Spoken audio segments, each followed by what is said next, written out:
I've been going to nerd conventions for over a decade, and even when I was just starting to go to conventions as a teenager, I always found the atmosphere exciting and freeing and welcoming, regardless of whether it was a small convention or one as huge as DragonCon. And I've always recommended that anyone with niche hobbies or interests go to a convention at least once. Then, starting in 2016, I decided to not just attend conventions, but to at least try to be a part of them. I was about a year into my YouTube channel and had about 1/10 of the subscribers I have now. Not a big enough audience for anyone to be reaching out to me to guest or even just panel for them. So it was on me to figure out how to start the process. I also didn't start out with any connections at conventions, especially outside of DragonCon, where I think I knew one person who was helpful and very supportive, but wasn't really involved with the kind of tracks I'd be paneling on, like film or horror. I've made a lot of friends and met very kind and encouraging people on the con circuit along the way, but starting out I had very little help and no roadmap or real plan for what I was doing. I've wanted to go back to my film nerd roots and make an instructional video essay explaining what I did and what I learned for a while. And I figured now in between the first and second independent artist videos would be a good time, while I'm on the high of talking about getting out there and supporting art and getting involved with other artists. As far as my credentials for making this video, here is a list of conventions I have paneled at and upcoming conventions I am slated to panel at this year. As a note, at the Chattanooga Film Festival, I didn't so much panel as participate in a D&D live show, which was really fun. And on top of this list, I've also screened films at or helped judge a bunch of different film festivals and participated in some festival Q&As, which is pretty different from paneling at conventions, but there is some overlap.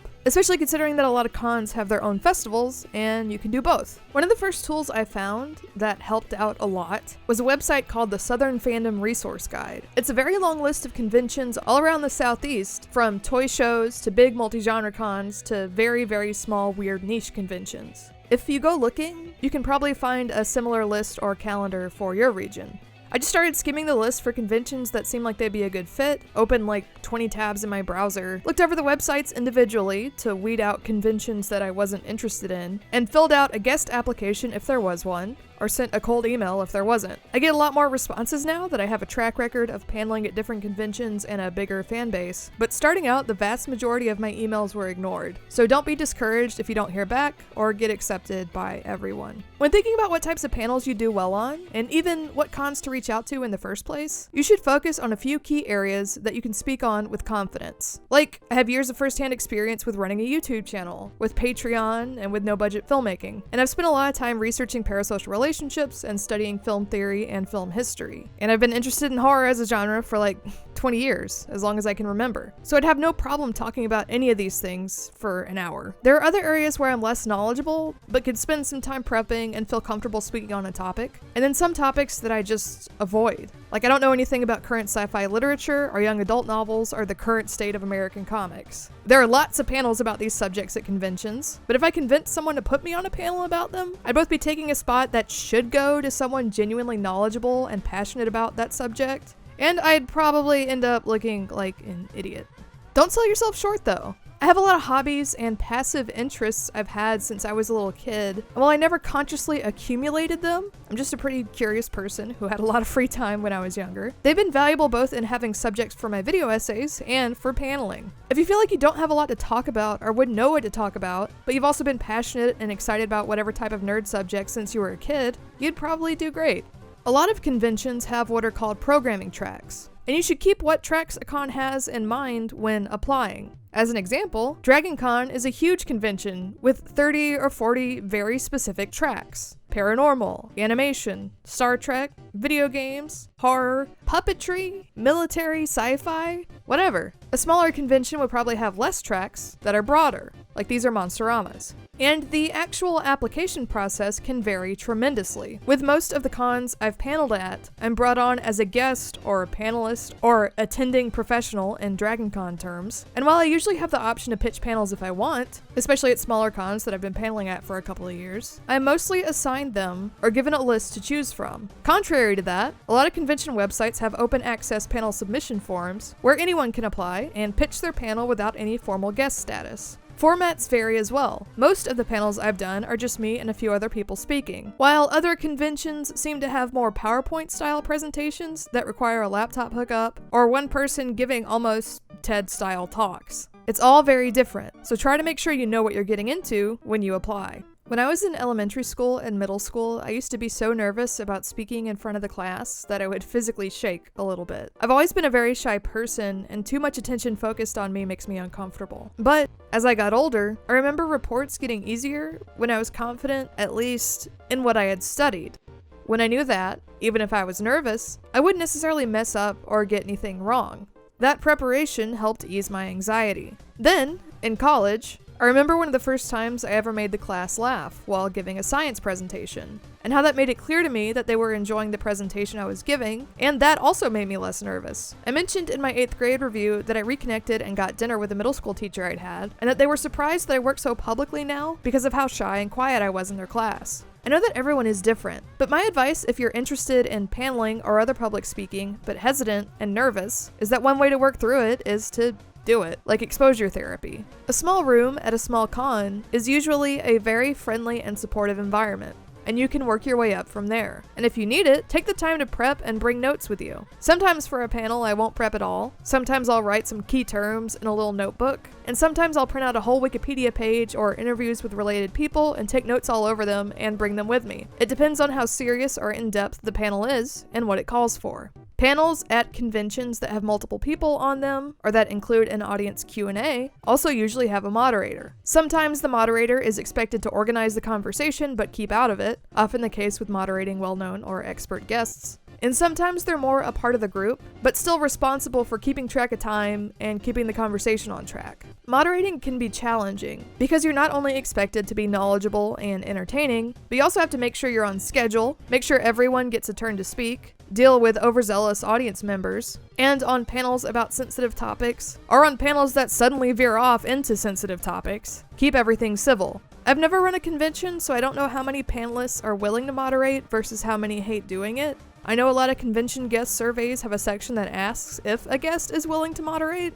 For me, I always say yes. I get very annoyed if a moderator takes over a panel, or lets one guest talk over another, or lets the panel go over time, and I always try very hard to take it as a responsibility, and make sure even the shy and nervous guests get a chance to respond. They're on the panel for a reason. Let them talk, stop talking over them. And then I make time for audience questions if they're a part of the panel, and clear out at the appropriate time. I never did or wanted to do stand-up, but I used to go to a lot of small shows around Atlanta, and at those kinds of shows, comics are given a specific length of time to perform their set before they're shown a light. Sometimes just the host showing them a light on their phone, which means they have a minute or whatever left. Then they're shown the light again when it's time to end and get off stage. It sucked.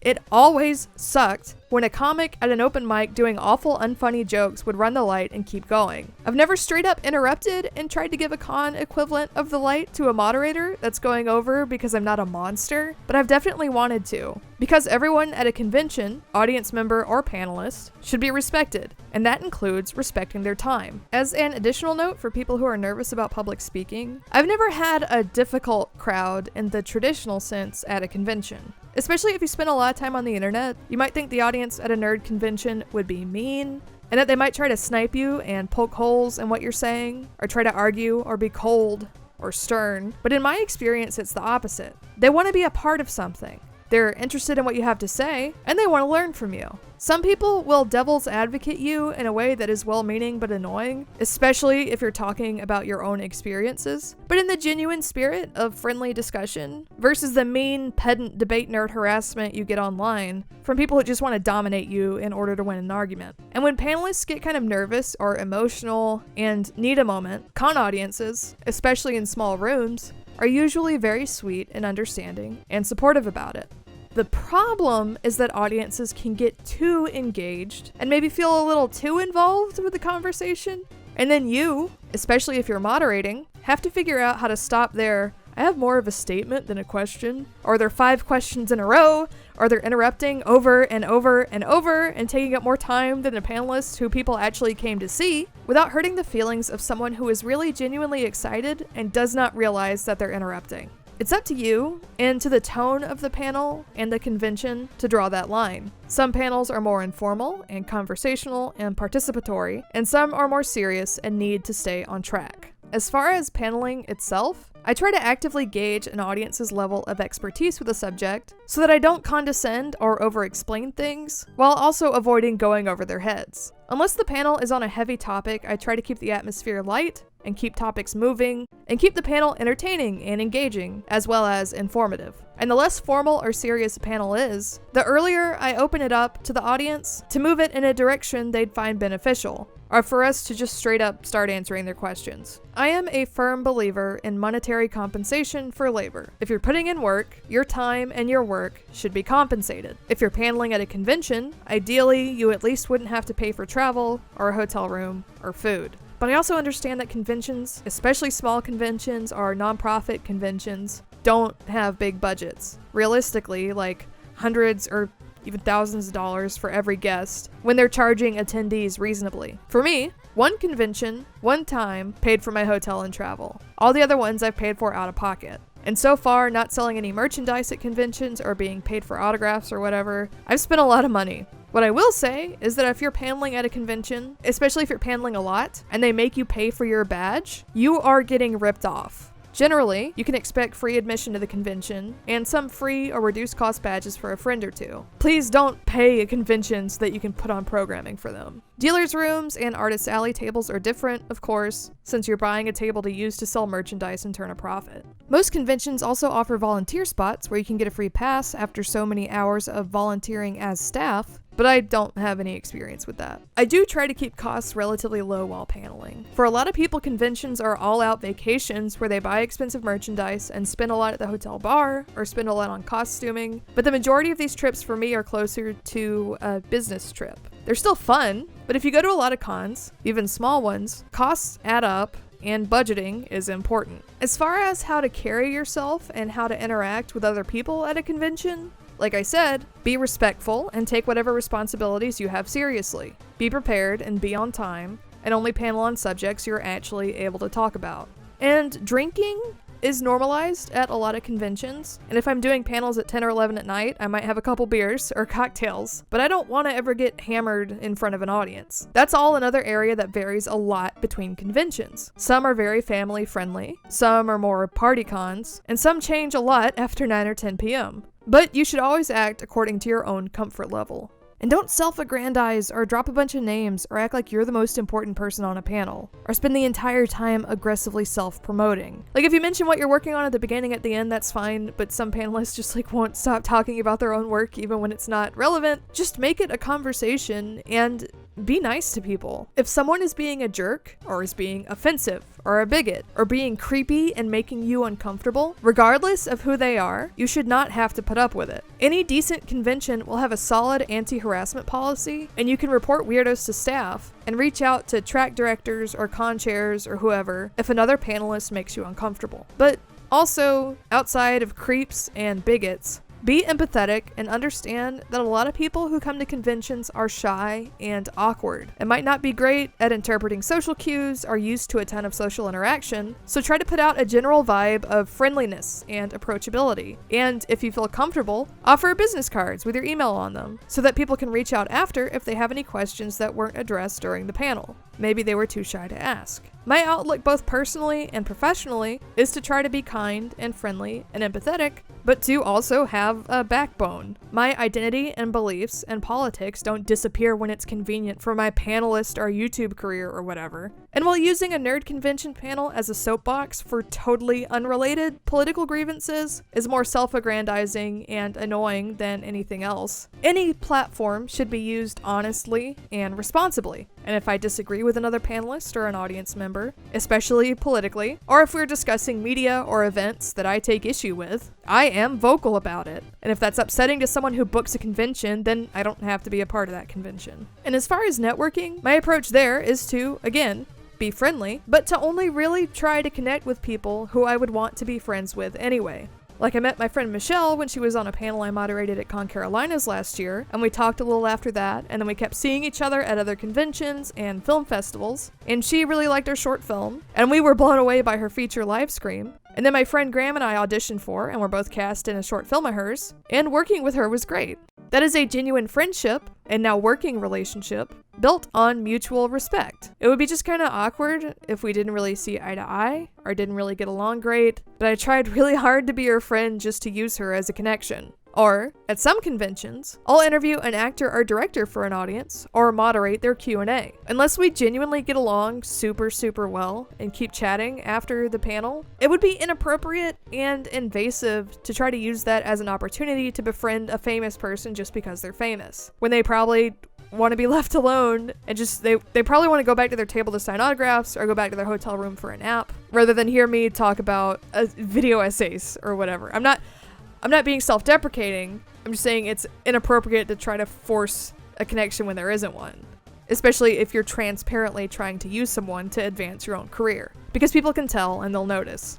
And whether you're dealing with a way bigger guest than you or dealing with an awkward audience member, just be respectful and remember boundaries. And as a panelist, if you have time, go to other panels, both on topics you're already interested in and areas that are new to you. I don't believe in ghosts, but I still find paranormal panels with local ghost hunters or people telling stories about local legends and cryptids fascinating. Like, unironically, I'm not making fun of them. It's really engaging and interesting to listen to people talk about local urban legends or ghost hunting, even if it's not something that I'm into personally. And I really enjoy going to panels on fiction writing and on accessibility. I always learn something new. And go to the artist alley in the dealer's room. Check out local art. I never spend a lot of money at conventions, but I usually find at least something handmade and charming, or cheap art prints that I like, or something like that. Every convention is different and has something novel to it. Even if you're there on, like I said, more of a business trip, there's usually something new to learn or experience, and you can get more out of it than just self-promoting or talking in front of crowds. Most conventions have a full schedule posted online, or even an app where you can build out your own schedule on a calendar, and if I have enough breaks, I like to pre-plan a handful of panels I'd be interested in checking out. Sometimes I don't have enough breaks, but that's okay too.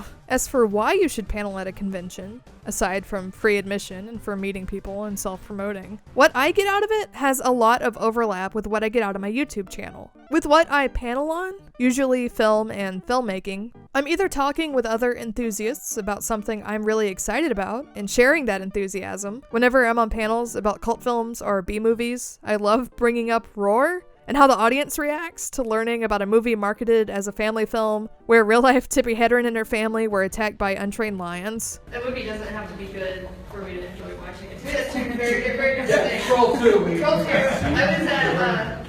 was at D-Fest in Chicago in January, and there's this movie called Roar that we watched that I'd never seen before, and it was like this family and like dozens and dozens of lions. Like that were not trained. Was it Tippi Hedren? I talked to Tippi Hedren about this. That was one of the best viewing experiences I've ever had because everyone was just like distraught at what we were watching. Who knows about Roar? Oh, I've seen the trailer for it, but I've not seen the film. It's amazing. Well, it's this family, and it's like, oh, they have little pets, and there were like 70 injuries. Some of them were on screen. You see it attacking, like a lion attacking a daughter. It's so like, I mean, this is horrible, but it was so much fun to watch. Like the next film came on, and it's opened with an MTM lion, and everyone went like, ah! There's no universe in which Roar is remotely a good movie, but that doesn't matter. It was so much fun. Or when I'm helping an audience learn something new that can help them in concrete ways, like explaining the basics of filmmaking, or YouTube, or podcasting, or dealing with social media harassment, or other aspects of making art and putting it online. To people who want to make their own films and videos who are very intimidated, and to help ease their fears and encourage them. I find that really fun and really rewarding. Most of the photos and videos of me in this essay were taken by my friends Devin, Shelby, Kevin, and Graham. The videos at Monsterama were taken from a YouTube channel that I'll link in the description. Photos and videos of Ken Plume's Gonzo panels and the Venture Brothers panels at DragonCon were all taken by me over the years. I have nothing to do with those panels except being a big fan of them. Special thanks to Aaron Fever and Bill Mulligan, who have both always been really helpful and really encouraging. And thanks to people on Twitter who helped me by asking questions about paneling while I was working on the script for my essay.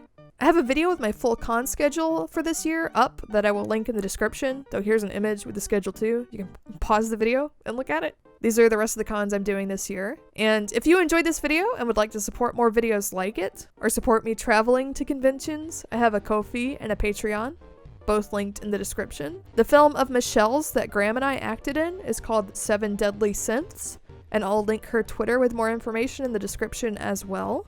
And thank you for watching. That's great. Well, thank everybody for coming. Thank you.